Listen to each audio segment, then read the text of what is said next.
प्रयत्न केला नाही. त्यांनी करू द्या ना, आमची केस खोटी आहे, फायर खोटा आहे, फायर तुमचा अर्ज अर्ज नाही हा अर्ज नाही. आम्हाला एफआयआर तरी द्या, नाही तर मी खोटा एफआयआर करतो म्हणून माझ्या कारवाई करू. सरकारी कामात अडथळा म्हणून करा. चला आपण सीआयडीला भेटले त्यांच्या इन्व्हेस्टिगेशन साहेब एक महिना झाला एक स्टेटमेंट पोलीस साहेब एक महिना झाला एक स्टेटमेंट तरी आले सीआयडीचं. बरं आम्हाला सांगा, सीआयडी तुम्हाला माहित नसेल कोणाला बोलवलं सीआयडी नाही. त्याचा रोहित सिंग अमेरिकेत जाऊन आला, तो दिल्लीत येऊन बसला, सीआयडी त्याला अजून नाही बोलवलं. विके सिंग जो मालक आहे त्याला अजूनपर्यंत बोलवलं नाही. त्याच्याबरोबर मेंटेनन्स करणारा महाराष्ट्रात बसणारा जो त्यांचा माणूस आहे त्यालाही अजून बोलवलं नाही. सीसीटीव्ही बद्दल फक्त इथले गोळा केल्यानं त्यांनी आम्हाला कळालं. त्यानंतर तिथं जो जे 2 येणार होते कॅप्टन पायलट ते अचानक कॅन्सल झाले. का झाले त्यांना अजूनपर्यंत बोलवलं नाही, त्यांना नोटीस नाही. आणि डीजीसीच्या कोणत्या अधिकाऱ्यांनी मंजुरी दिली याला? आणि हे आमच्या लेवलला आम्हाला कळलेलं माहिती आहे. आता पब्लिकला तर काहीच माहित नाही. लोकांना माहित नाही. आम्ही घरचे असू, हे 8 तास बसतात. अधिकारी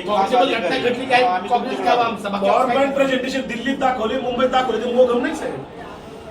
आणि ठीक आहे मी प्रेझेंटेशन केलं, चुका केल्या, मला काउंटर पण केलं. बारामतीमध्ये पोलीस जर आम्हाला साहेब आमचा एफआयआर द्या, सीआयडीला द्या ना. तुमच्यावर काय करस्पॉन्डन्स झाला का सर सीआयडीचा? मी देशाच्या मिनिस्टर साहेबांच्या ऑफिसला पाठवले, डीजीसीला पाठवले. आम्ही एव्हिएशन मंत्री तिथं नसावेत असं म्हणत असलो तरी त्यांच्या मंत्रालयाला मी पाठवलेलं आहे. अहो त्याला VSR कंपनी जी आहे त्याचे आणि त्या डीजीसी जी पार्टी आहे त्याचे जे प्रमुख आहे त्यांचं कमर्शियल रिलेशनशिप आहे. मग म्हणून VSR ला वाचवत आहे. VSR ला म्हणून वाचवत आहे. आणि मग आमचं म्हणणं आहे तुम्ही त्याच्या VSR विरोधात एफआयआर घेत नाही, मग तुम्ही सुद्धा वाचवत. आणि चालू तपास जे सांगताय तुम्ही साहेब त्याच्यामध्ये अँगल कोणता आहे? अपघात आणि टेक्निकल.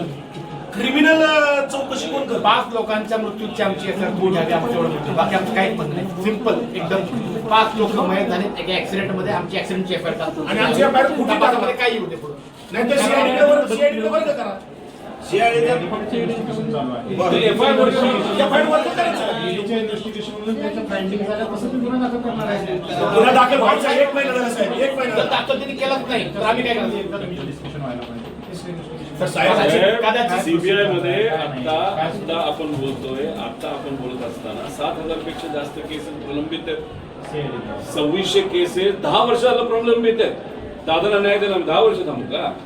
आणि